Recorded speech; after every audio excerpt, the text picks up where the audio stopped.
Bien, veo que sigue llegando gente. No tengo idea cuántos vamos ya. 45. Buen número. Bueno, total, este es un curso gigante. Creo que hay algo de 83 inscritos. Así que vamos a tener algunos líos por ahí. Y pedí, entre otras cosas, que nos dieran un par de ayudantes adicionales. No sé qué habrá pasado con eso todavía, para poder manejar la cantidad más o menos gigante de gente que se espera. Así que vamos a tener algunos temas que ver todavía. Bueno, bienvenido entonces al curso de informática teórica. Un primer curso, segundo tal vez, bueno, un curso orientado a la parte teórica de lo que es la informática, como lo dice su nombre, siendo un ramo más orientado a teoría más que a temas prácticos. Este es un ramo de corte más bien matemático. Hay bastante tema que demostrar, hay bastantes temas que ver de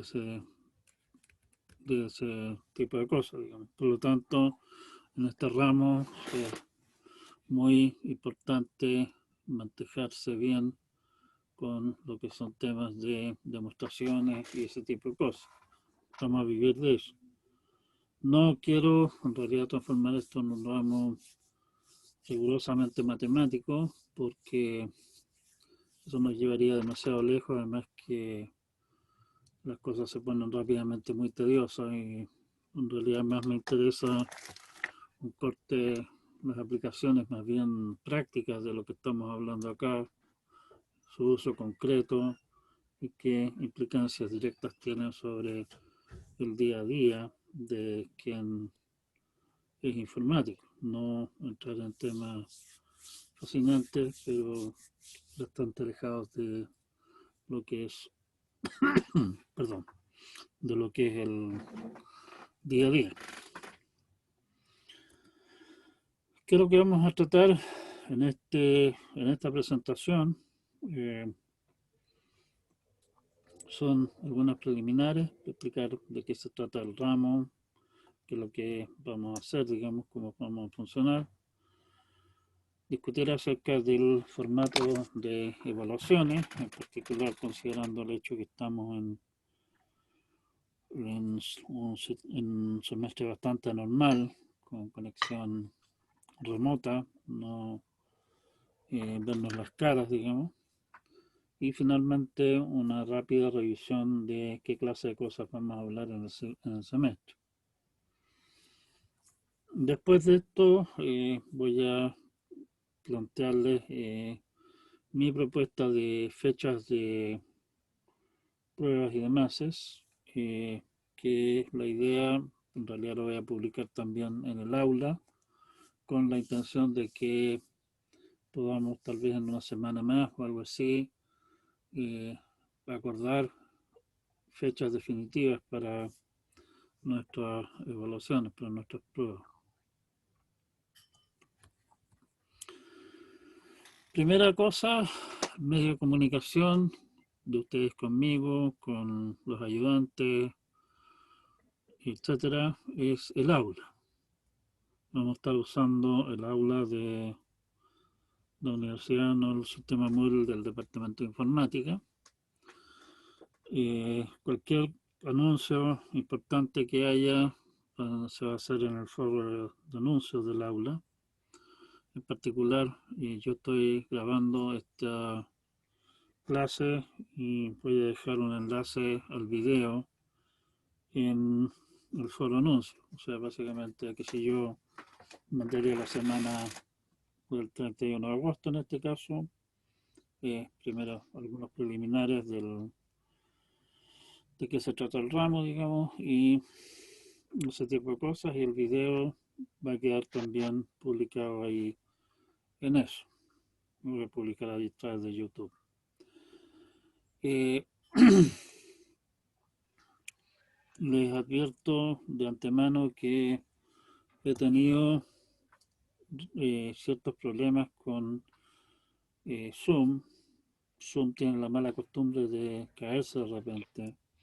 Y si es que se cae Zoom, al final queda o un video dañado, tronco, o quedan solamente unos pocos minutos de video que de por sí no sirven de nada. Por lo tanto, eh, voy a ver de grabar las clases, todas las clases, pero no les puedo garantizar de que siempre tengamos una grabación decente como para realmente subirla al audio y subirla y publicarla. Lo otro, las presentaciones que vamos a usar en esta parte, mi intención es subirlas y dejarlas básicamente junto al apunte del curso, pero por alguna razón que definitivamente se me escapa, ya reclamé al respecto. Hoy día aula amaneció tincada, traté de subir algunas presentaciones y no hubo caso de subir nada, o sea, simplemente no me permite subir archivos. Así que las presentaciones del caso se las voy a tener que quedar debiendo por ahora al menos.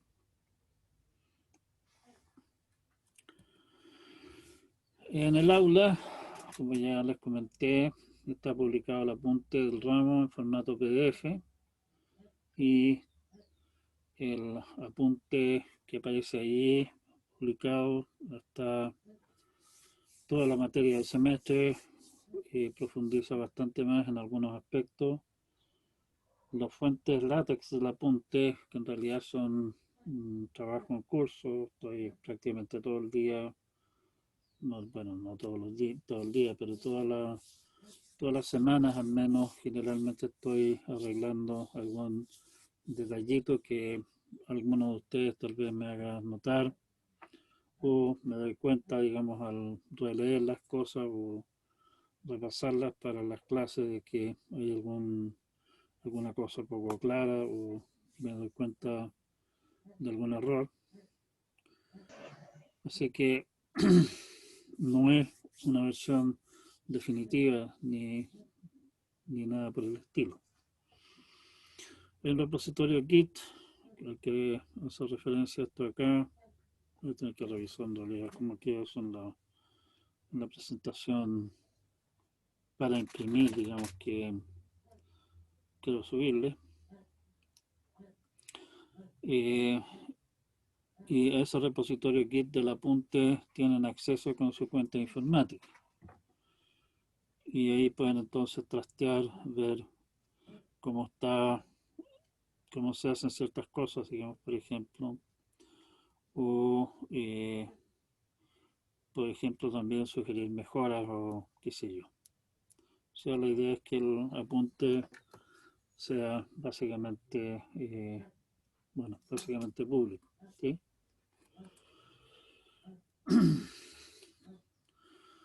La evaluación del ramo, vamos a hacer 2 certámenes, quizzes cortos, posiblemente semanales, cada 2 semanas, alguna cosa así, tareas. No hay examen en este ramo. Yo no creo en los exámenes, no creo en que uno deba estar jugándose el ramo en alguna evaluación final cuando está atorado con un montón de otras actividades a fin de semestre. Eso. La idea de los quizzes es dar una especie de visión rápida de si ustedes entendieron o no de lo que estamos hablando, no hay mucho más allá. Las tareas se les va a pedir que hagan un desarrollo un poquitito más sustancial respecto a algún tema específico del ramo. ¿sí? Los quizzes, en realidad quisiera aprovechar la tecnología Moodle que trae aula al respecto, pero he tenido algunas dificultades con esa cosa, así que ahí iremos viendo cómo vamos haciendo las cosas. El primer certamen, básicamente, es la primera mitad del ramo, materia hasta la primera prueba, con peso 30%. El segundo certamen cubre toda la materia. No, este es como todo ramo que se respete. No es que sean dos mitades completamente separadas, sino que lo que se hace en la segunda mitad del ramo va construyendo sobre la primera. Como el segundo certamen cubre más materia, cubre el semestre completo, tiene un peso algo mayor, o sea, 35%. Ojo, esto no quiere decir que en la segunda prueba se hagan preguntas que sean específicamente propias de la primera mitad del semestre, sino que son preguntas de la materia de la segunda mitad del semestre, pero que definitivamente van a usar o van a incluir o van a requerir, digamos, tener clara parte de la materia de la primera mitad del semestre. Por eso el segundo certamen tiene un peso un poquitito mayor. El 35% restante es nota de ayudantía, 10% quizzes, evaluación de ayudantías y cosas de esa clase y 25% tareas. Me da la impresión de que estoy dando cuenta que parece que escribí mal algunas cosas en la otra transparencia que les voy a mostrar recién. Esto es lo que vale. Al final del semestre, en realidad esto está más bien pensado para situaciones de funcionamiento normal. Hay una evaluación, un certamen recuperativo final de toda la materia que sustituye la nota que falta. O sea, si alguien, por ejemplo, falta al primer certamen, tiene derecho a ver el certamen recuperativo y esa nota del certamen recuperativo la reemplaza la nota del primer certamen.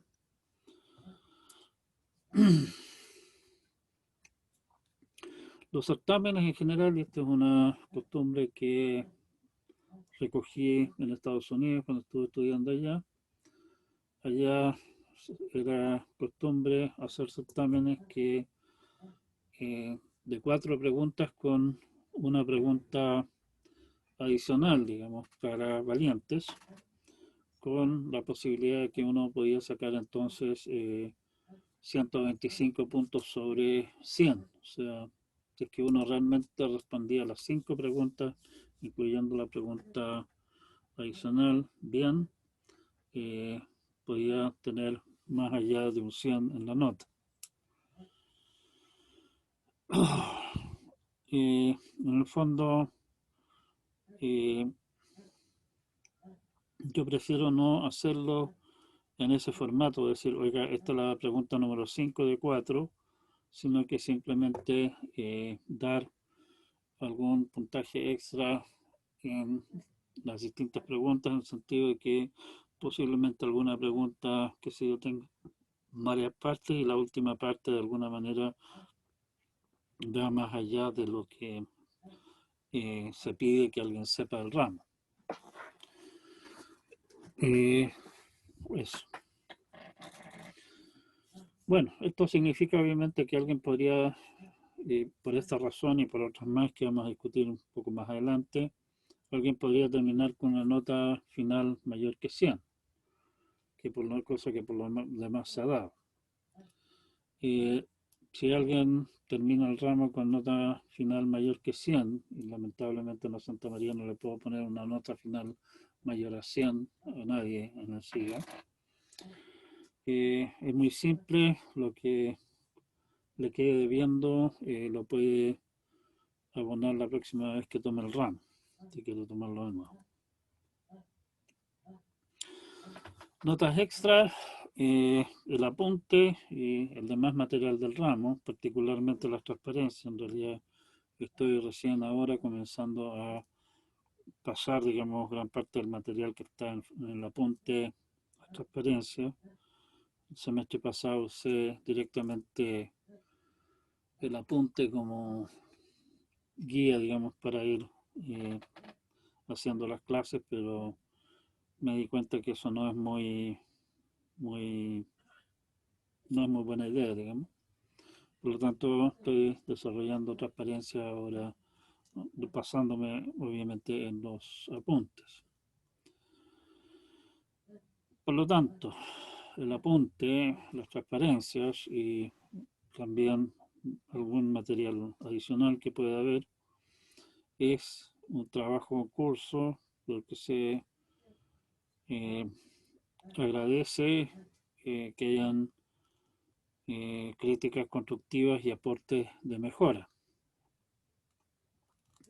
Si alguien se da cuenta de que alguna palabra en el apunte está mal escrita o alguna demostración está mala o simplemente un párrafo o una sección o un capítulo no se entiende ni jota, reportar los errores, ojalá con sugerencias de cómo mejorarlo si es que no es una cosa obvia de falta un acento o una palabra está mal escrita, tiene un premio de 5 puntos en la nota final. Si es que hay 3 personas que reportan el mismo pato, digamos, obviamente se reparten el premio.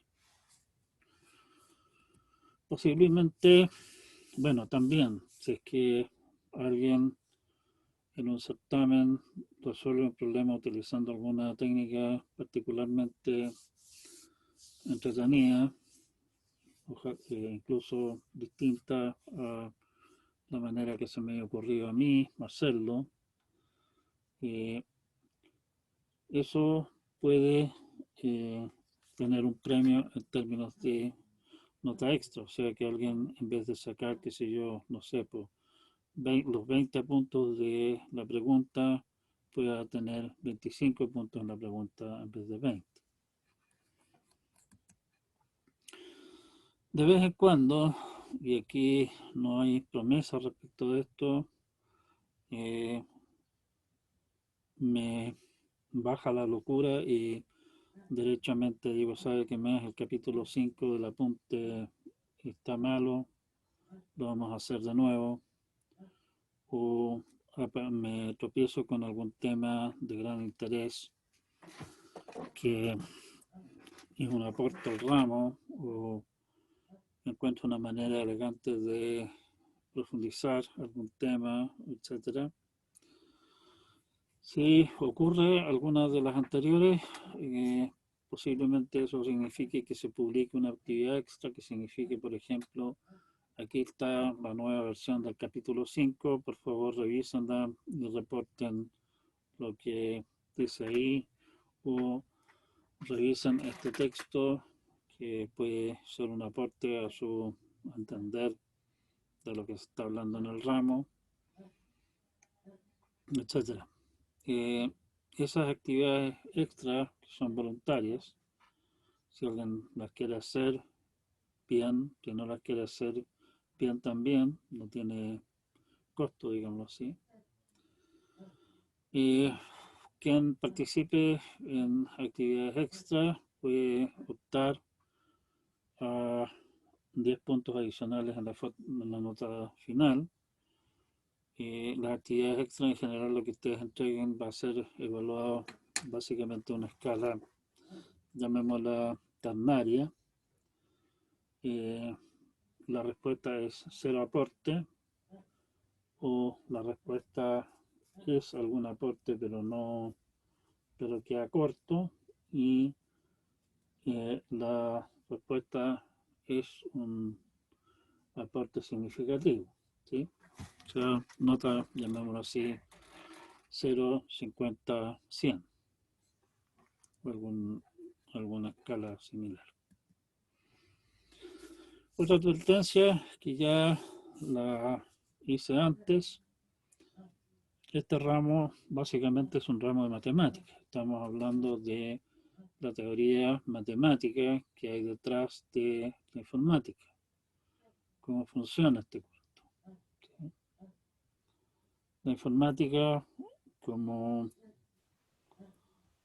bueno, la informática es un área bastante particular, en el sentido de que cuando se habla de ingenierías, de las ingenierías, llamémoslo así, tradicionales, cuando estamos hablando de ingeniería civil o ingeniería mecánica o ingeniería química, ahí estamos hablando de eh, interactuar con cosas del mundo real, con objetos físicos.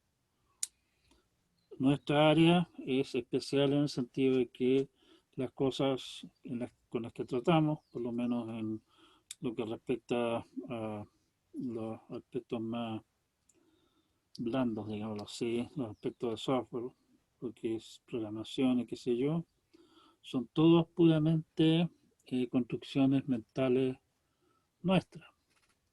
No hay programas en el mundo. Los programas son una construcción mental. No hay base de datos en el mundo tampoco. Por lo tanto, esta es una eh, área tecnológica bien particular, que lo que estamos haciendo es estudiar abstracciones que construimos nosotros mismos. Y las herramientas principal para ese tipo de cosas, digamos, el área del saber que precisamente se preocupa de esa clase de cosas es precisamente las matemáticas. Por lo tanto, esto de acá, lo que vamos a hablar en este ramo al final del día, es un área de las matemáticas. Particularmente importante al respecto es tener claro cómo, qué es lo que es una demostración correcta, cómo se efectúan demostraciones, cómo armar una demostración. Estamos hablando en este ramo fundamentalmente de objetos discretos, estamos hablando de, bueno, de objetos discretos, no estamos hablando de las matemáticas de lo continuo, como son los ramos de cálculo que ustedes han seguido hasta ahora, y por lo tanto también nuestras herramientas matemáticas son fundamentalmente las herramientas matemáticas orientadas a cosas discretas. O sea, por ejemplo, vamos a estar usando comúnmente demostraciones por inducción. Tener claro esa clase de cosas, digamos, cómo funcionan las demostraciones, qué es una demostración válida y qué es lo que no lo es. Y toda esa clase de cosas son fundamentales en este ramo y por lo tanto, particularmente lo que ustedes vieron en el ramo de estructuras discretas es de alguna forma también una preparación a lo que vamos a estar haciendo en este ramo.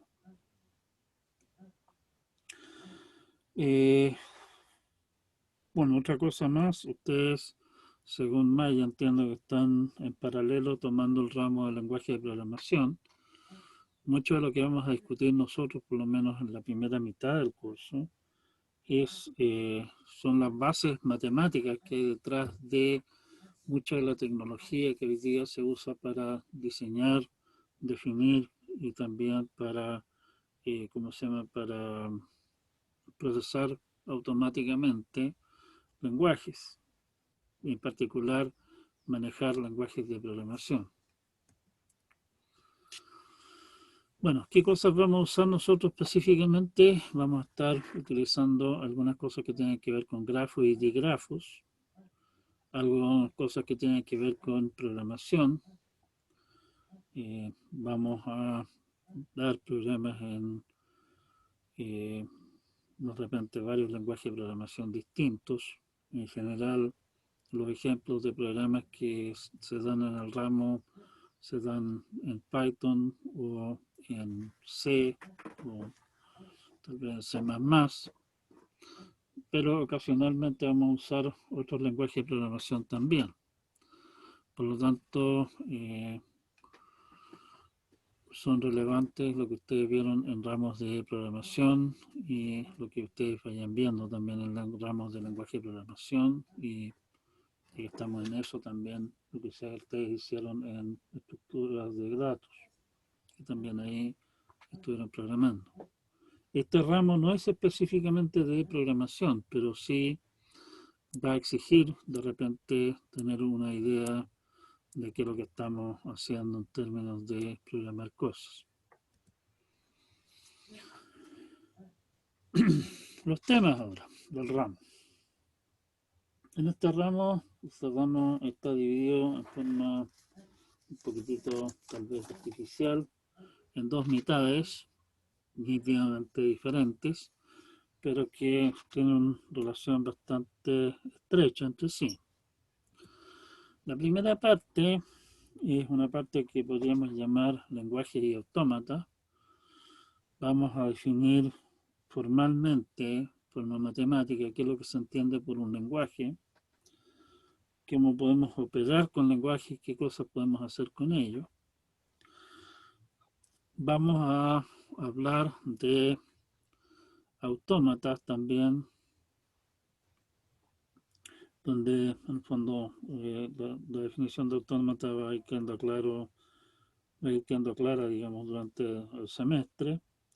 La idea de un autómata es básicamente un programa en un lenguaje de programación muy rudimentario que deciden si es que una palabra particular pertenece o no al lenguaje. O sea, son algunas clases de máquina muy sencilla que responden si es que una cierta palabra es o no aceptable. ¿Sí? Algo así como un revisor ortográfico tal vez, o también en el fondo es la base de un compilador que les dice su lindo programa tiene un error de sintaxis y por lo tanto no es aceptable. En particular, una de las cosas que nosotros vamos a ver acá en algún detalle es explorar cuáles son los límites de qué es lo que pueden hacer los distintos modelos correspondientes. Lo que vamos a ver en el fondo es que nosotros podemos partir con un modelo muy simple que es bastante fácil de llevar a la práctica, digamos, de traducir en un programa concreto que haga la tarea de verificar que un autómata tiene como misión, pero, pero que por el mismo hecho que es un modelo muy simple, tiene limitaciones bastante fuertes, o sea, tiene las clases de cosas que puede hacer están bastante limitadas.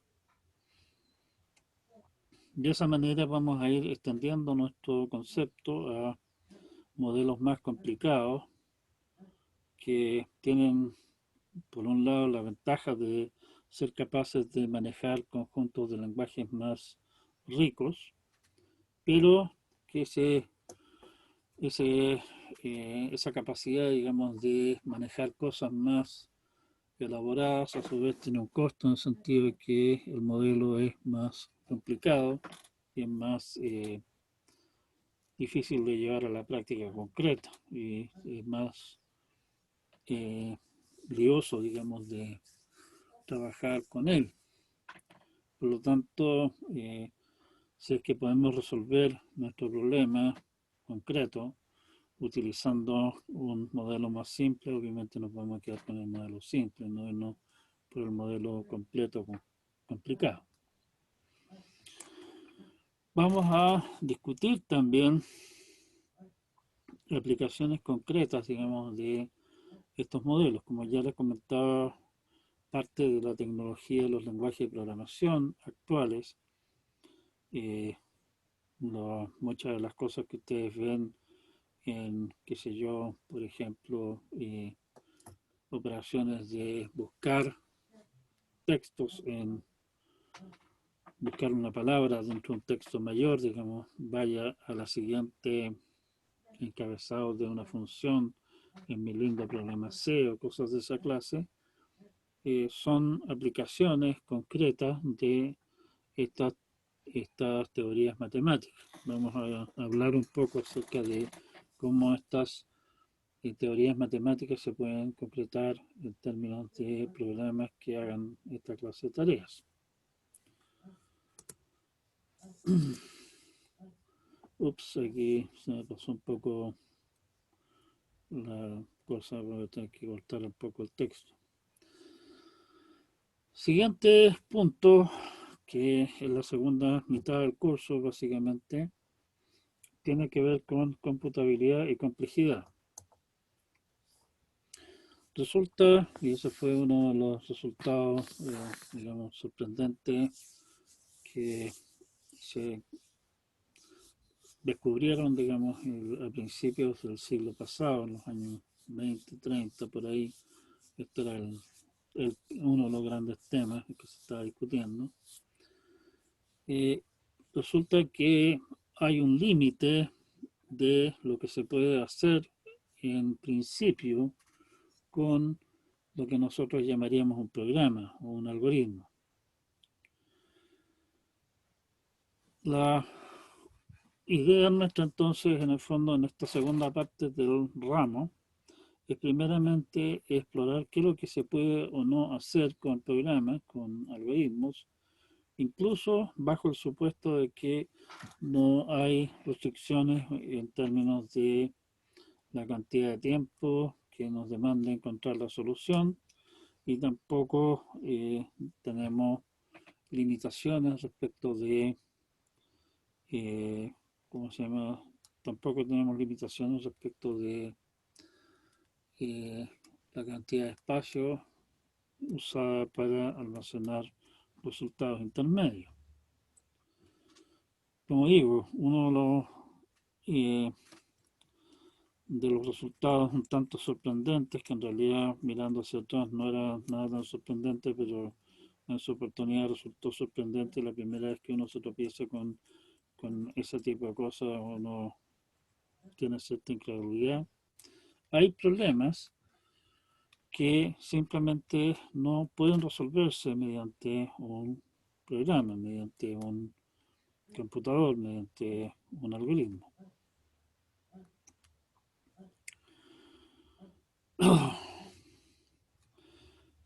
Vamos a discutir algunas técnicas generales para enfrentar ese tipo de problemas. Y la segunda pata, digámoslo así, de la segunda parte está en,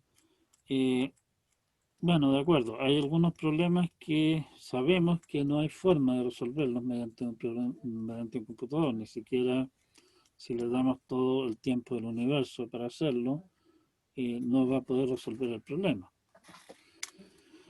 Ok, pero resulta que hay también problemas que se pueden resolver en principio, en el sentido de que, sí, mire, para obtener la solución todo lo que tiene que hacer es simplemente revisar todas las posibilidades y quedarse con alguna, hasta ver si hay alguna que cumple, o si no hay ninguna que cumple, entonces puede responder que el problema no tiene solución, esa instancia particular. Con lo cual el problema en principio tiene solución, pero puede ser que, según nuestro conocimiento actual, la cantidad de tiempo para hacer esa revisión de todas las opciones es simplemente absurdamente gigantesco. O sea, algún problema en que revisar todas las opciones, incluso en algún computador que revisa muchos miles de posibilidades por segundo, nos va a tomar muchos siglos en resolver el problema. Claramente ese problema puede tener una solución en principio, pero en la práctica no tiene solución, porque rara vez vamos a tener la paciencia realmente para sentarnos a esperar un par de siglos a obtener el resultado. Vamos a discutir un poco. En realidad, esta es un área gigantesca dentro de lo que podríamos llamar ciencia de computación o informática teórica como tal. Vamos a poder dar solamente algunas luces al respecto de este tipo de problemas, y eso va a ser entonces básicamente el remate de nuestro semestre y se acabó esta cosa.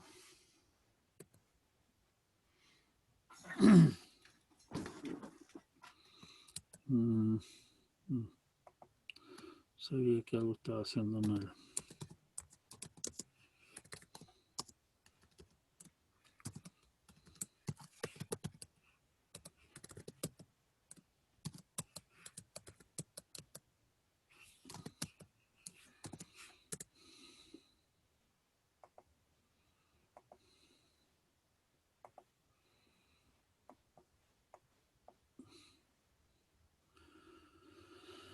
Ay, ay, ay, tenía que contárseme esta cosa.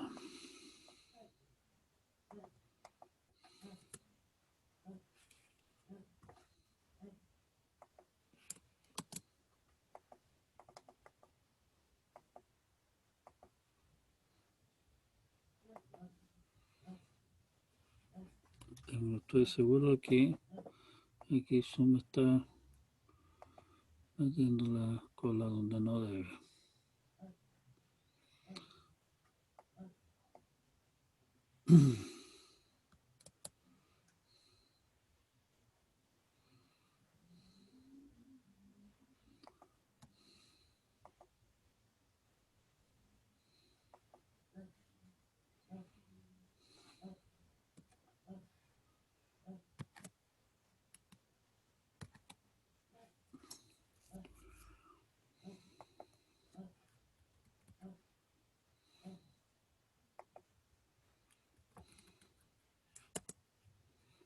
Sí, por lo menos algo logramos con esto. Evaluación y fechas propuestas. Como les digo, me acabo de dar cuenta que aquí parece que metí las patas con los porcentajes. Bueno, calendario académico oficial de la Santa María, Casa Central, segundo semestre del 2020. Y es que las clases comienzan hoy día, 31 de agosto, y terminan las clases el día 15 de enero. En consecuencia, y considerando que tenemos dos certámenes, mi propuesta de fechas es tener un primer certamen, que el formato del certamen va a ser básicamente, y esto me ha dado resultados razonables en estos semestres anormales que hemos tenido ahora, es tener un primer certamen que básicamente, a ver, perdón, vamos por partes. La idea del certamen es similar a una tarea, en el fondo. Claro que estoy pensando que posiblemente dividamos el certamen en varias partes, posiblemente dividir el certamen por preguntas y las preguntas se entregan por separado. La idea entonces es similar a una tarea que se publica, eh, por ejemplo, día viernes a mediodía, y que se debe entregar entonces, por ejemplo, el día domingo de esa misma semana, en la noche, en la tarde, ¿sí? Que sé yo, a las 10 de la noche o algo así. ¿Cuál es la idea de esta clase de formato? Es que ustedes tengan tiempo para poder organizar el cuándo sentarse a trabajar en la prueba.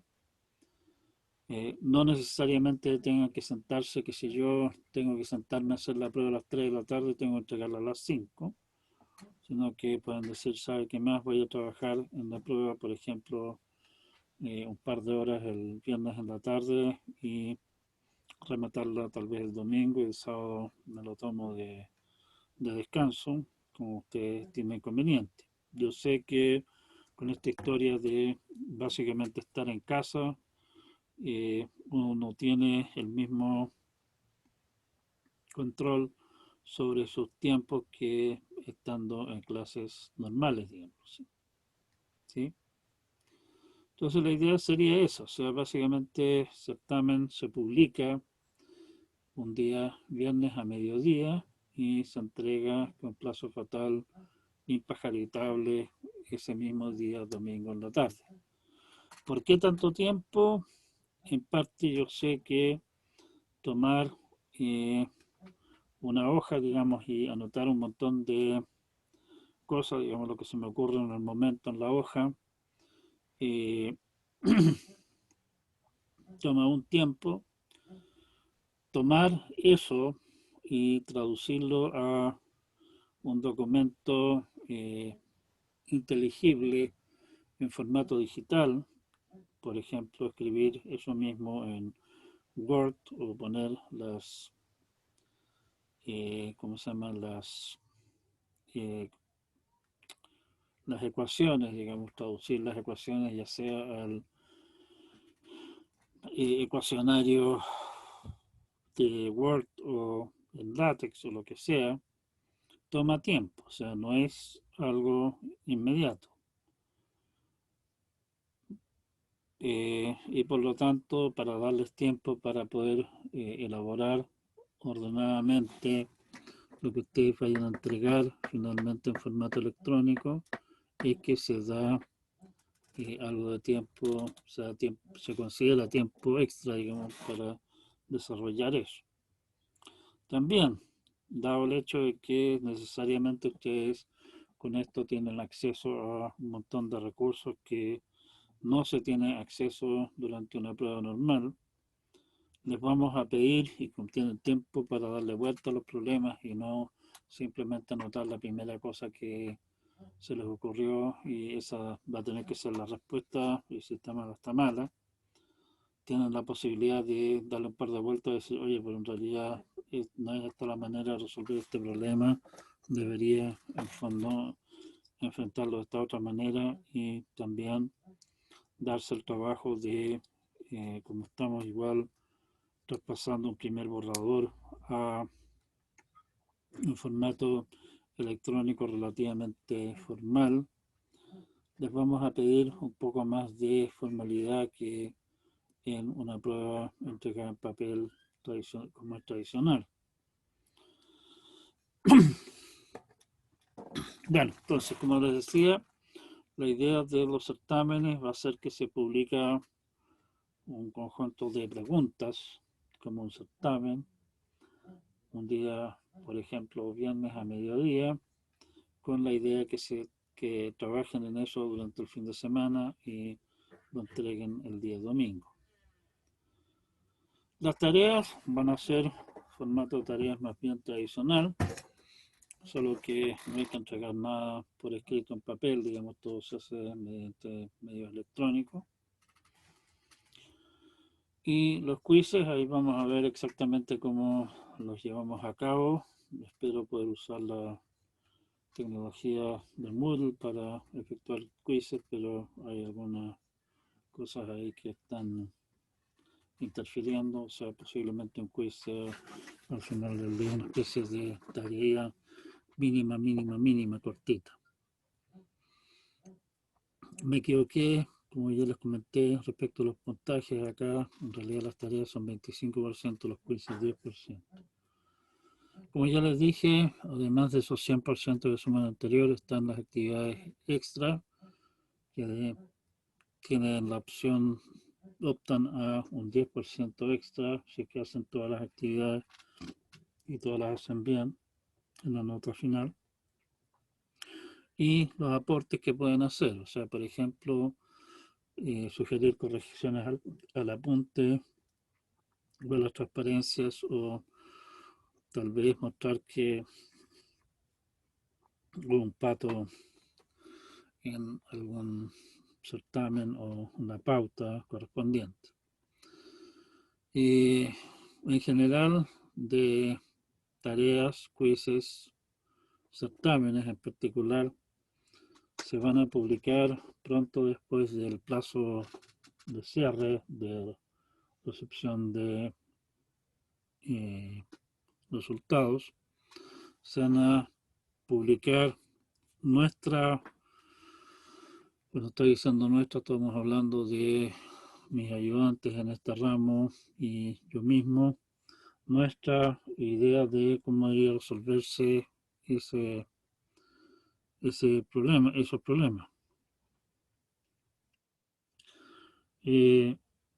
Es común, por lo demás, me ha pasado varias veces ya, que corrigiendo los certámenes me doy cuenta de que algún aspecto no quedó eh, tal vez suficientemente claro en mi versión original de la pauta, o me encuentro con que hay bastantes, o sea, como yo les comentaba antes, la posibilidad de que a alguien se le ocurra una manera distinta de resolver el problema, o que hayan maneras alternativas de resolver el problema, tal vez no tan directas o elegantes como las plantea en la pauta misma, pero que igual son válidas y que por lo tanto también pueden recogerse en alguna versión posterior, digamos, de la misma pauta. O sea, va a haber una pauta publicada después del plazo de entrega correspondiente diciendo así lo resolvería yo, y podría ser que después se publique una pauta complementada, aumentada, posiblemente corregida, si es que corresponde al caso. Esas son entonces las fechas propuestas, o sea, el primer certamen hacerlo entre el 30 de octubre y el 1 de noviembre, ambas fechas inclusive. 30 de octubre es un viernes, 1 de noviembre es domingo. El esquema que les comentaba, posiblemente una tarea a ser entregada, una tarea, digamos, entre comillas, o posiblemente eso todavía es algo que vamos a tener que ver cómo lo hacemos, posiblemente eh, una tarea, entre comillas, por cada pregunta de la prueba, o alguna cosa así. ¿Sí? Me gustaría dejar planteadas estas fechas propuestas por ahora. Eh, Vean ustedes, tienen, digamos, plazo de una semana, una cosa así. Veamos la próxima semana, la semana, o sea, mediados de la próxima semana. Tenemos clases de nuevo el otro jueves, tal vez el otro jueves. Volver a discutir el tema de fechas y ver de si es que esto produce alguna clase de descalabro, porque justo ese mismo día hay un certamen masivo de matemáticas o alguna cosa así, en cuyo caso tendríamos que correr esa fecha, si es que hay muchos afectados por eso. Si es que no, bueno, dejamos esas fechas ahí y en eso quedamos. ¿Sí? No estamos fijados todavía fecha para certamen recuperativo. La idea del certamen recuperativo es más que nada lo manejo, digamos, generalmente con un esquema de bajo demanda. O sea, si alguien al final del semestre está en la situación de que requiere dar el certamen recuperativo porque faltó una prueba, porque no la pudo hacer por las razones que sean, o lo que fuera lo que pasó, conversamos ahí y ahí fijamos exactamente qué modalidad vamos a usar para esa evaluación. También, por favor, encarecidamente, si es que cualquiera tiene alguna clase de problema con el curso, problema en sentido de por ejemplo, tiene problemas de conexión a la red o eh, por alguna razón, digamos, externa, simplemente no pudo hacer una tarea, se le echó a perder el computador, qué sé yo, qué clase de cosas pueden pasar. Por favor, en caso de cualquier tipo de inconveniente, pónganse en contacto con los ayudantes o conmigo lo antes posible. ¿Sí? Si ustedes me dicen al principio del semestre que tienen problemas con, qué sé yo, no sé, para leer el apunte o no tienen acceso a la red adecuado como para poder seguir las clases o bajar los videos o qué sé yo, podemos ver en ese momento de buscar alguna solución alternativa para las personas que tengan ese tipo de problemas. Si es que me vienen a contar a final del semestre, profe, yo no pude seguir bien el ramo porque en mi casa no hay internet, bueno, lo siento mucho, a esta altura del partido simplemente no puedo hacer ya nada para corregir lo que durante el semestre simplemente no se consideró. También, por favor, siéntanse siempre libres de tomar la palabra durante la clase para hacer preguntas, consultas o lo que sea. ¿Sí? La utilidad práctica de tenerme a mí como profesor y no simplemente haberles dicho, cabros, léanse el apunte, nos vemos el 30 de octubre para la prueba y de ahí no nos vemos más hasta el 8 de enero, es precisamente que yo puedo responderles a sus consultas, me puedo dar cuenta de dónde están los problemas que ustedes tienen con la materia y ver de, ¿cómo se llama?, de responder a esas inquietudes y consultas en forma eh, directa y concreta. ¿Sí? El problema que tenemos con este formato de clases virtuales, digitales, a través de la red, es que yo no los veo a ustedes y por lo tanto tampoco no puedo saber si es que alguno de ustedes está poniendo cara de pregunta o cara de ya me aburrieron con esta cuestión, no entiendo nada, o esto definitivamente no entiendo ni jota. Cosa que yo puedo hacer si es que los veo directamente en la sala, pero mediante este método yo no me puedo dar cuenta. Así que por favor también, si es que hay alguna clase de pregunta, consulta, tema pendiente, cosa que haya quedado poco clara, digamos, en lo que se haya discutido durante la clase, háganlo ver al final de la clase o consúltenlo en los horarios de ayudantía. El horario de ayudantía está fijado por SIGA, entiendo, con lo cual yo estoy seguro que va a producirse un descalabro mayúsculo porque seguramente el horario de ayudantía no le acomoda a ninguno de los ayudantes y va a haber que empezar con el esquema tradicional de encontrar un horario o un mecanismo de contacto que funcione para todos los afectados. Generalmente lo que he hecho, lo que he acordado con mis ayudantes es que el curso es grande, es tratar de dividir el curso en varios grupos de ayudantías separados, por decir algo, no sé, que hay ayudantías lunes, miércoles y viernes, y cada uno de los participantes entonces se adscribe a alguno de los bloques de ayudantía que se fijan, lo que no significa que no pueda asistir a ningún otro, digamos, porque en general yo voy a la ayudantía del miércoles y las tres ayudantías básicamente se trata lo mismo. La idea de las ayudantías es más que nada repasar la materia, hacer ejercicios, pero no que el ayudante haga ejercicios, sino que ustedes hagan ejercicios. Y por lo tanto, parte de la nota que aparece ahí como quizzes, en realidad va a ser qué hicieron ustedes durante las ayudantías. ¿Sí? Eso. No sé si hay preguntas o alguna consulta, digamos, respecto de estos temas que hemos estado tratando acá.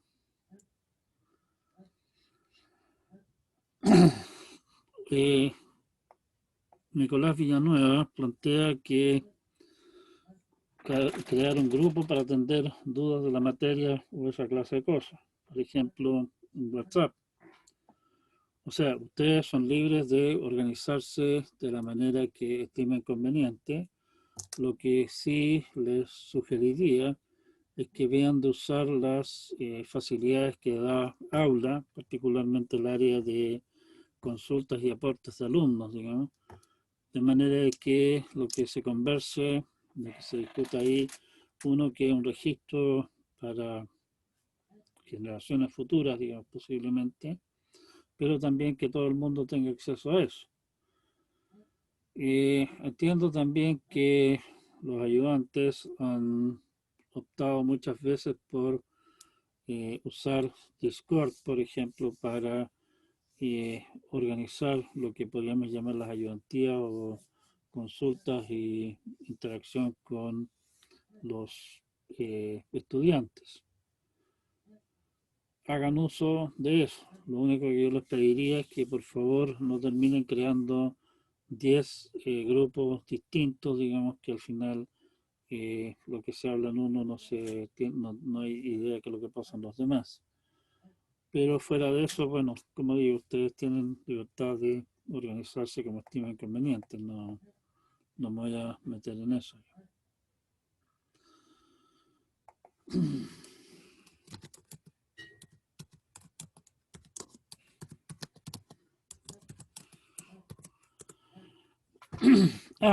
Y un tema que en realidad se me había quedado en el tintero, que podría agregar a toda esta perorata inicial. Tengo como costumbre el destinar la última clase antes de una prueba a solamente responder dudas y eh, atender consultas. O sea, si es que alguien llega, bueno, y en ese solemne acto litúrgico, la liturgia consiste precisamente en que su profesor preferido pregunta 3 veces si es que hay dudas o consultas o comentarios. En caso de que la congregación, todos los feligreses como buenos feligreses guardan respetuoso silencio y se acabó el acto litúrgico. No se trata de, por favor, profe, explíqueme de qué se trata X, sino, profesor, ¿cómo se resuelve este problema? Profesor, no me queda claro qué es lo que significa esta demostración. Profesor, ¿podría darnos un ejemplo de la aplicación de la definición tanto? ¿Sí? O sea, temas más bien puntuales sobre la materia que puedan no haber quedado claros. Obviamente siempre, como decía, después de la clase la idea es dejar un espacio para consultas que pudieran haber surgido durante la clase misma. Bien, suponiendo que no hay más consultas sobre esto, esta cosa realmente sufre un atontamiento particularmente tonto. No sé qué diablos le pasó a esta cuestión ahora.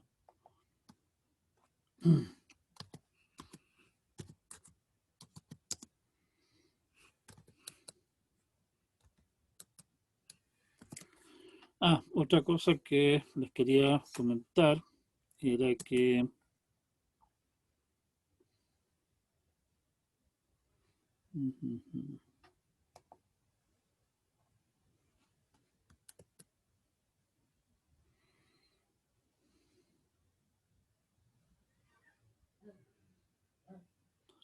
regulares.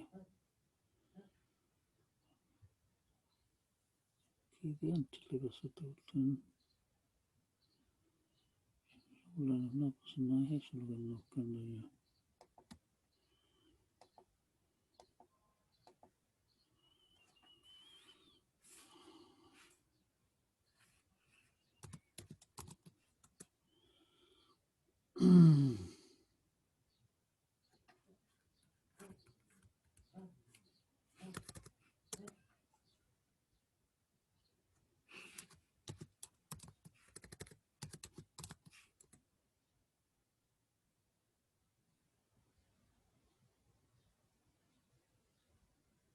va.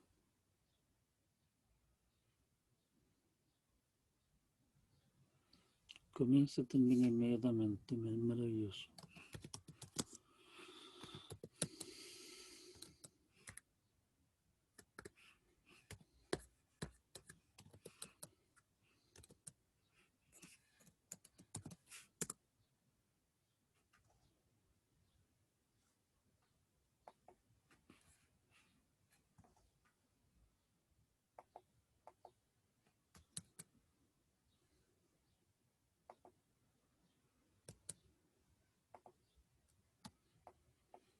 ¿Por qué no responde el mouse esta cuestión? Eso es algo que...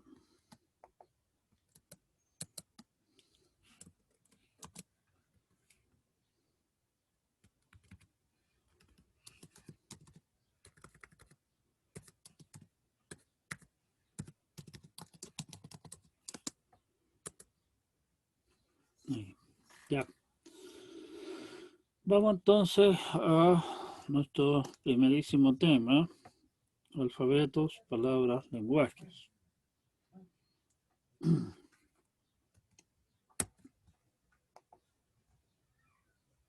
Ay, más encima se quedó pegada esta cuestión.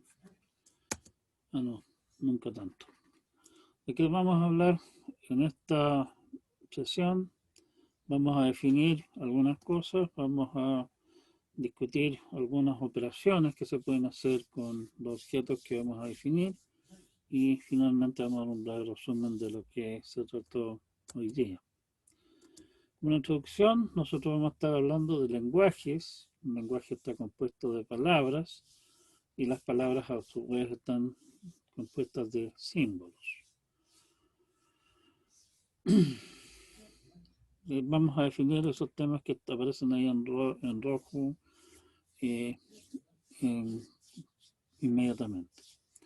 Lo que buscamos hacer es analizar los anteriores en forma matemática, o sea, queremos una definición matemática, qué es lo que es un lenguaje, qué es lo que es una palabra, qué es lo que es un símbolo, y entonces para poder hablar propiamente de esa clase de cosas tenemos que partir definiendo de qué estamos hablando. Primera cosa, un alfabeto es un conjunto finito de símbolos atómicos. A lo que se refiere con símbolos atómicos es que para efectos de nuestra discusión, los símbolos que estamos considerando no tienen partes, o sea, nosotros no vamos a considerar, por ejemplo, el símbolo como esta O acentuada que tenemos acá, lo consideramos como un símbolo. No es una O con un acento, sino que es un símbolo O con acento.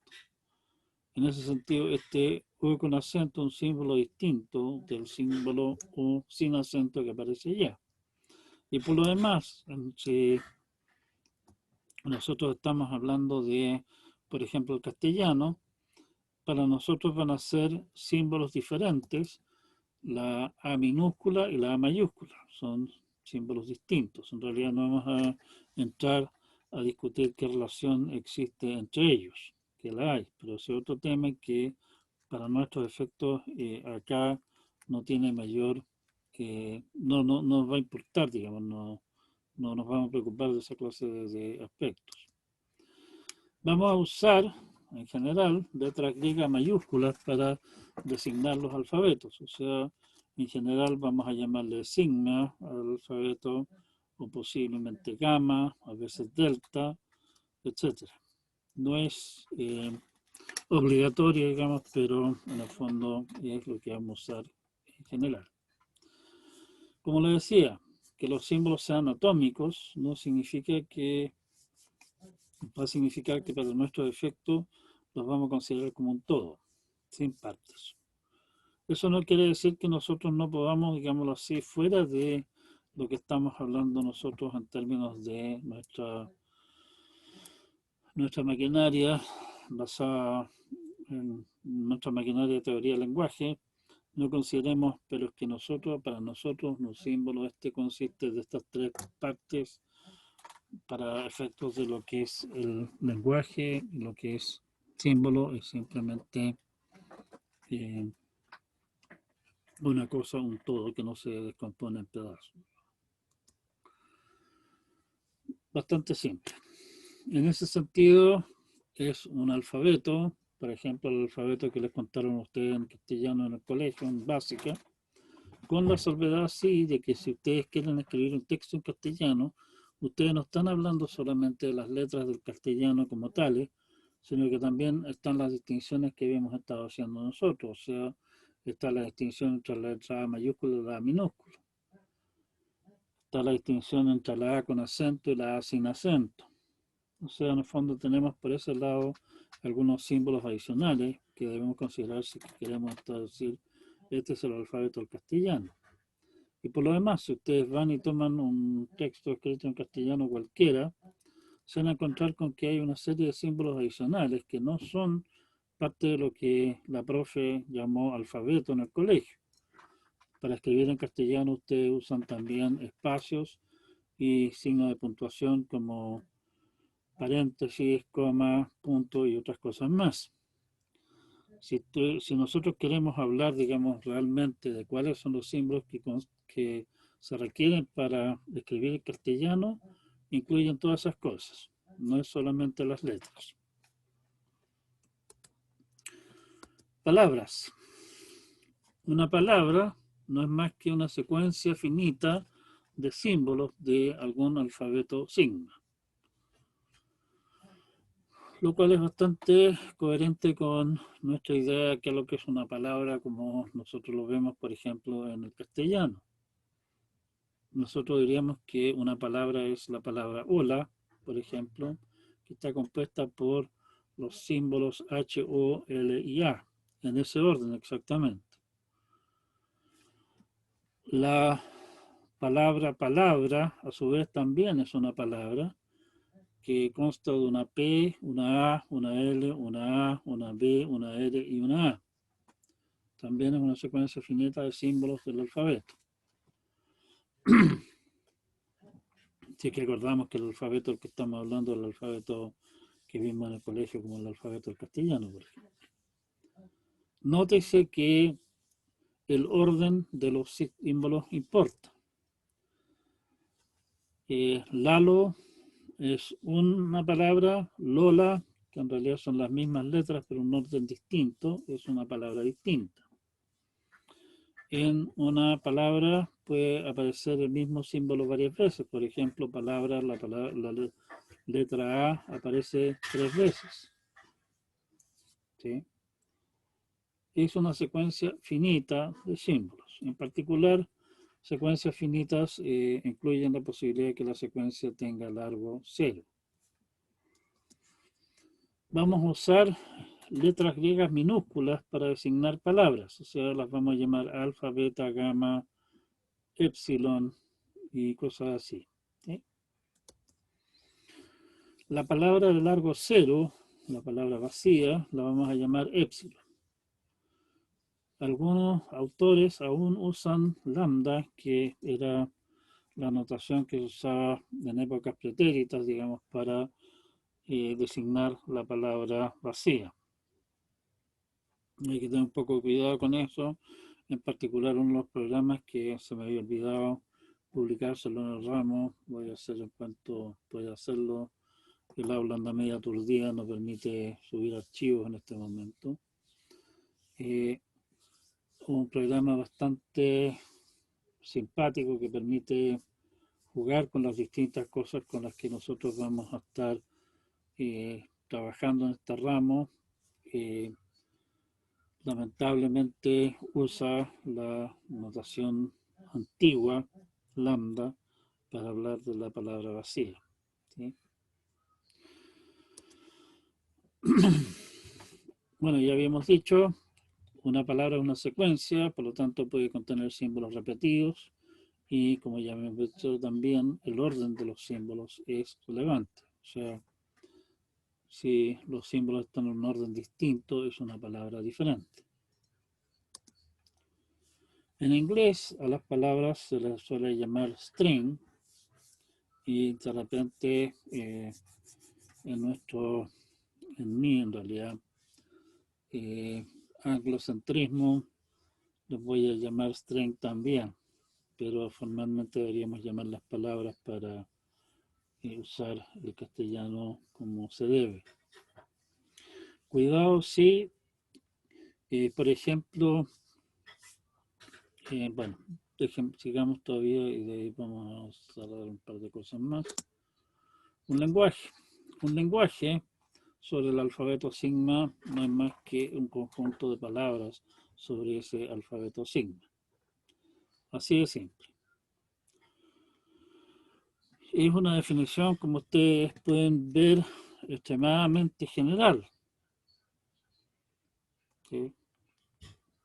Que incluye particularmente cosas tales como, por ejemplo, el lenguaje castellano. En el fondo, tendríamos que ponernos de acuerdo qué alfabeto estamos usando. Como les decía, nuestro alfabeto real del castellano debiera incluir no solamente las letras en sus variantes mayúscula y minúscula, y con o sin acento, sino que también una serie de signos adicionales como espacio en blanco, coma, punto y demás. ¿Qué es lo que es el castellano?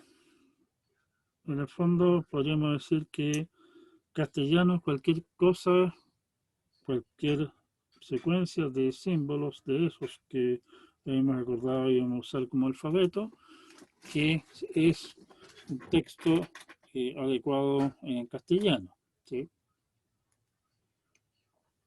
Note que las palabras no necesariamente son simplemente las palabras que aparecen definidas en el diccionario, por ejemplo, la RAE, sino que estamos hablando de que en ese sentido, por ejemplo, el Quijote de la Mancha es una palabra del castellano.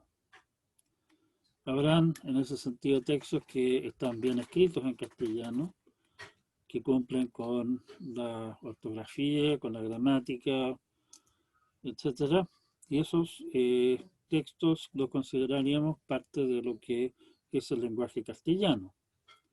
Habrán otras palabras, que sé yo, no sé, una novela escrita en inglés que usa parte o gran parte, digamos, de los mismos símbolos que definitivamente no consideraríamos parte del castellano, ¿sí? En ese sentido, nuestra definición de qué es lo que es el castellano es o sea, el castellano en ese sentido es un lenguaje. Es bien poco decidora, digámoslo así, desde ese punto de vista directo, nuestra definición de lenguaje, pero por lo menos incluye los lenguajes que a nosotros nos interesan. Desde el punto de vista más computín, el lenguaje Python sería también en ese sentido el conjunto de todos aquellos programas Python que están bien escritos, que ustedes se los pasan a su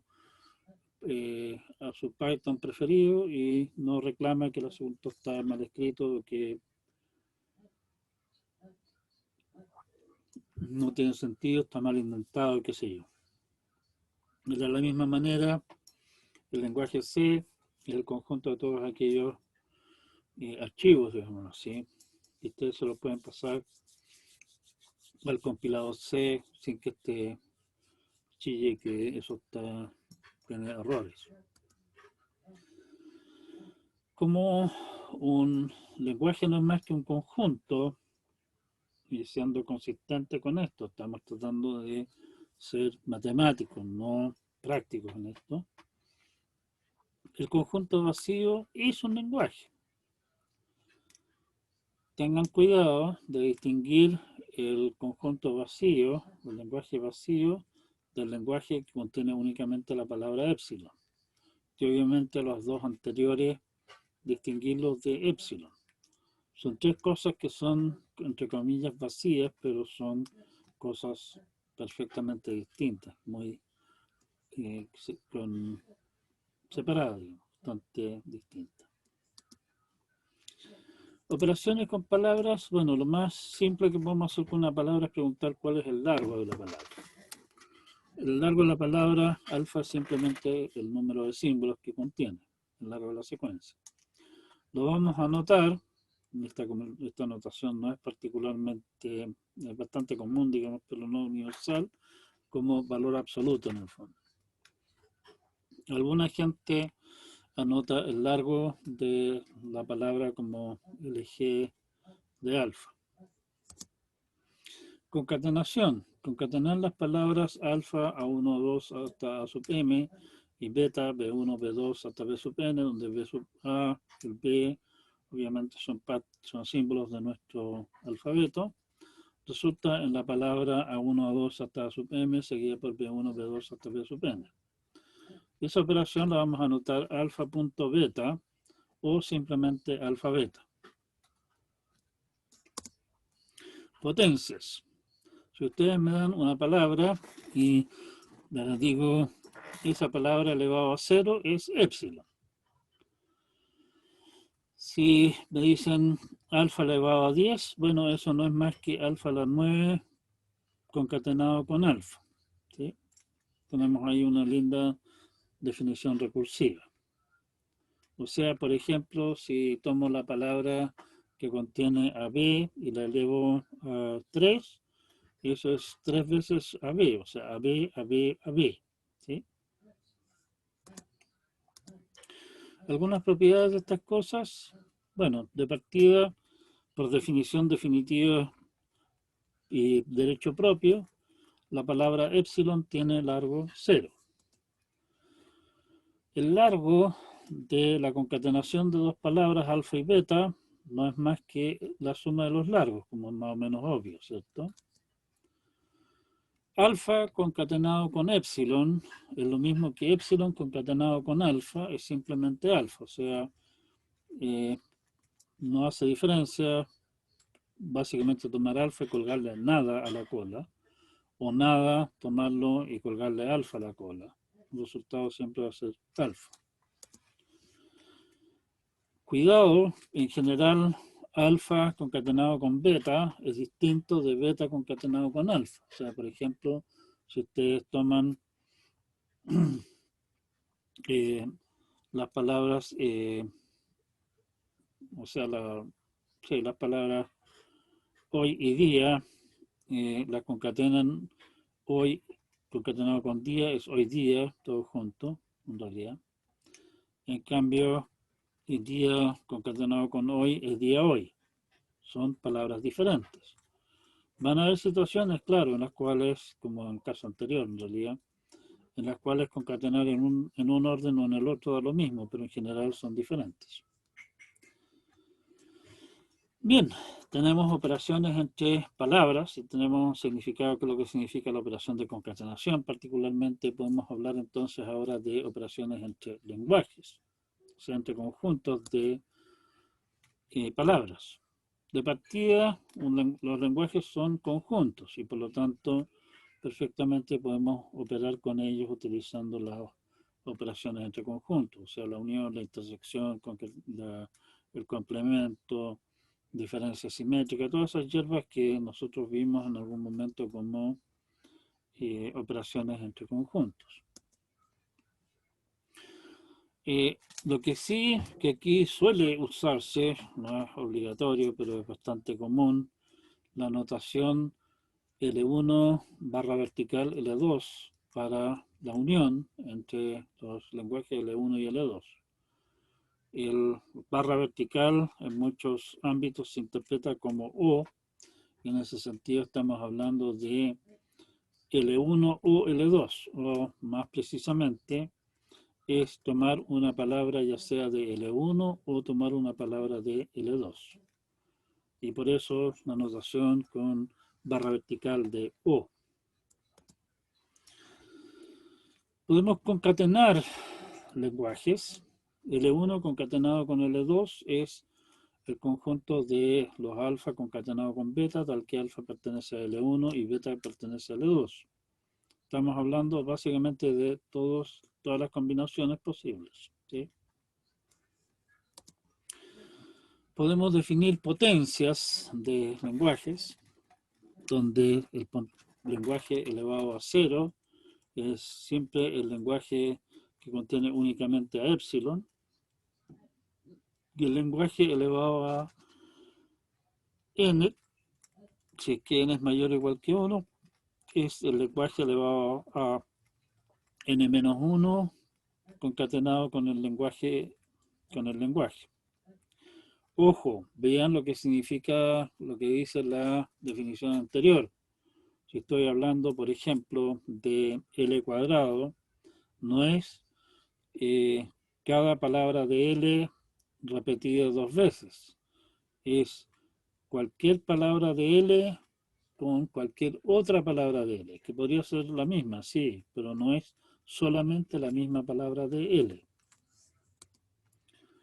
Finalmente, una operación muy propia de esto es lo que se conoce como la estrella de Klein, por un personaje que andaba trasteando con un lenguaje desde la prehistoria de estos. Se nota L asterisco, super asterisco, digamos, como si fuera una especie de potencia. No es más que la unión para todos los K mayores o iguales a 0 de L a la K. O sea, en castellano, esto representa decir, tome 0, 1, 2, 3, 1500 palabras de L, cualquiera, puede ser la misma, pueden ser todas distintas, da lo mismo, y concaténelas y todo eso, majamama, digamos, toda esa clase de cosas pertenecen siempre al L asterisco. La otra operación, pariente de lo anterior, es la operación más, que es la misma historia, pero la unión parte de 1. O sea, aquí estamos diciendo tome una o más palabras de L y concaténelas, no 0 o más como el caso de la estrella de Klein. Algunas propiedades de esta clase de cosas, bueno, como estamos hablando de unión de conjuntos, L o L es simplemente L, o sea, la unión de L con L es L, obvio. Sabemos que la unión de conjuntos es conmutativa, o sea, L1 o L2 es lo mismo que L2 o L1. Es asociativa, o sea, escribir el lado izquierdo o el lado derecho de esta cosa da lo mismo. También unir con la palabra, con el lenguaje vacío, no hace diferencia. Si ustedes revisan las definiciones, se dan cuenta de que el lenguaje que solamente contiene epsilon, concatenado con un lenguaje cualquiera, ya sea por la izquierda o por la derecha, me da simplemente ese lenguaje. La concatenación del lenguaje vacío con un lenguaje cualquiera me da el lenguaje vacío. La explicación de esto, si ustedes recuerdan la definición de concatenación, dice tome un elemento de vacío en este caso y un elemento de L, pero resulta que en vacío no hay elemento y por lo tanto el resultado es nada, no contiene ningún elemento. La concatenación de lenguajes es asociativo también, cosa que básicamente para demostrarlo es que se usa el hecho de que la concatenación entre palabras es asociativa. La concatenación distribuye sobre la unión por la derecha o la izquierda, ¿sí? Como está indicado ahí. Eso también es fácil de demostrar. Y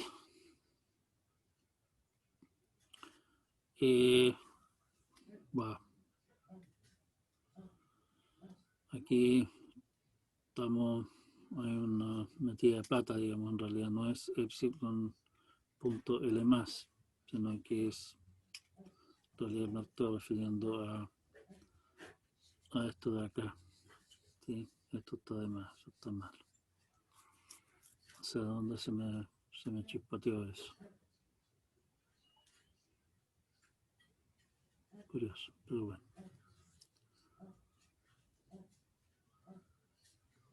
En realidad lo que sí es cierto es que el asterisco concatenado con L me da L más. Eso realmente es lo que debería haber puesto ahí. Ojo, nuevamente, igual que en el caso de la concatenación de palabras, concatenar lenguajes en un orden o en el otro da generalmente un resultado diferente. También note que nuestra definición dice que el lenguaje vacío al cero es el lenguaje que solamente contiene épsilon, con lo que vacío asterisco es el lenguaje que solamente contiene épsilon y vacío más es simplemente vacío. Interpretar las operaciones L1 o L2 es tomar una palabra de L1 o una palabra de L2. Pueden haber palabras que sean comunes a los dos, pero estoy diciendo voy a tomar una de acá o voy a tomar una de allá. L1.L2 es tomar una palabra de L1 y concatenarla, o sea, escribir a continuación una palabra de L2. ¿Okay? L la N es tomar N palabras, posiblemente distintas de L y concatenarlas en orden. Note cuidadosamente que L la N es bien diferente que alfa la N con alfa en L. El asterisco es tomar 0 o más palabras de L, posiblemente distintas de nuevo, y concatenarlas en orden. L más es tomar una o más palabras de L, posiblemente distintas, y concatenarlas en orden. Entre lenguajes con las operaciones clásicas, vamos a usar la convención típica del álgebra para no tener que estar poniendo paréntesis por todos lados. Primero potencias, estrellas y más, después concatenaciones, después uniones. Igual que en el álgebra, primero calculamos potencias y después nos preocupamos de multiplicaciones y divisiones y finalmente hacemos las uniones, las sumas. De esa manera no hay que estar escribiendo paréntesis por todos lados, el asunto parece listo al final. Bien, rápido resumen y con esto estamos en la hora en realidad. Lo que hicimos en esta primera clase es definir los conceptos de alfabeto, palabra y lenguaje. Definimos algunas operaciones que se pueden hacer con palabras y con lenguajes. Y vimos algunas propiedades simples de los mismos, acordamos algunas simplificaciones que vamos a aplicar a la notación de manera a no tener que estar escribiendo demasiada cháchara todo el tiempo. Es bastante importante, por favor, familiarícense con lo que significan estos conceptos, particularmente qué es lo que significan las operaciones entre palabras y las operaciones entre lenguajes. Estas son nuestras bases, digamos, de lo que vamos a estar hablando durante el resto del semestre. Y vamos a estar operando con lenguajes todo el semestre. Así que por favor, familiarícense con estos términos ahora, entiendan bien qué es lo que significa las distintas cosas y porque las vamos a estar usando todo el tiempo. Siempre vamos a estar en esto.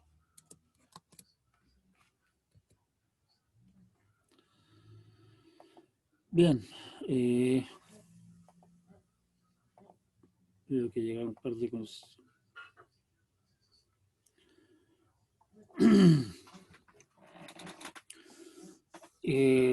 En general, les vamos a pedir que entreguen las cosas en formato digital. Poder entregar cosas en formato, digamos, escrito a mano, se hace complicado porque requiere infraestructura especial, se requiere un escáner o alguna cosa por el estilo, y es bien posible que si, por ejemplo, sacan fotos de alguna hoja con la cámara del celular, lo más probable es que el resultado sea perfectamente legible. Por lo tanto, nosotros preferimos que la entrega sea en formato digital, ¿sí? No, o sea, digital, no formato manuscrito, escaneo ni nada por el estilo. La idea es que se asista a un bloque de ayudantía. Ojalá ustedes vayan todas las semanas a alguna ayudantía. Y lo ideal sería que dijeran, ¿sabe qué más? Yo voy a ver siempre la ayudantía, no sé qué bloques están fijados, digamos. Siempre voy a ir a la ayudantía del lunes, por decir algo, así que hubiesen dos bloques de ayudantía lunes y miércoles. O siempre voy al bloque al miércoles, lo que no quita que uno pueda decir, oye, ¿sabéis qué más? Esta semana no pude ir el lunes, así que voy a asistir al bloque del miércoles, o viceversa. Pero sí les vamos a pedir que ojalá se adscriban a uno de los bloques que hayan de ayudantía. ¿Sí? Formato digital, nos referimos, por ejemplo, a que envíe un PDF, un archivo en Word o posiblemente LaTeX. La operación más de lenguajes, déjenme ver si es que logro convencer. Miren, esta cosa se puede mover, pero las otras no. Maravilloso.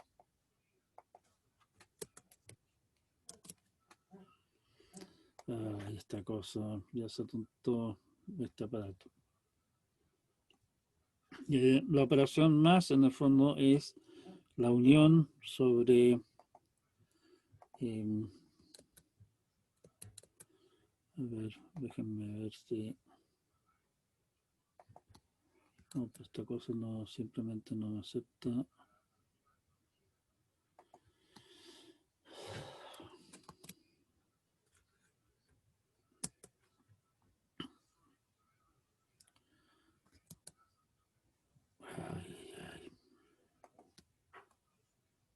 Veamos si puedo cerrar esto. No, no hay caso de cerrarlo.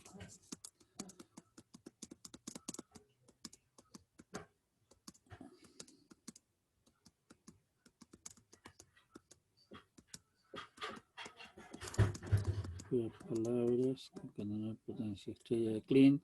Habíamos dicho estrella de Klein es la unión sobre K mayor o igual a 0 de L a la K. La operación más es la misma historia, pero la unión es sobre K mayor o igual a 1. O sea, estrella de Klein significa tome 0 palabras del lenguaje o tome una y concaténela cuando no se concatena con nada, o tome 2 y concaténela, tome 3 y concaténela, así sucesivamente.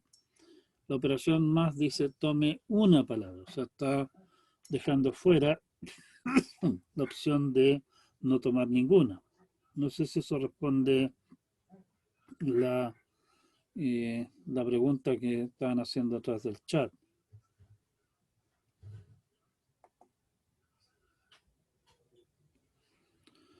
Bien, estamos en realidad un poquitito pasados de nuestra hora de fin de nuestra primera clase. Quedamos hasta acá por hoy día. Voy a subir, en realidad voy a subir el video a YouTube y poner un enlace en el área de anuncios como resumen de la clase de hoy. Tenía intenciones de crear básicamente una lista de,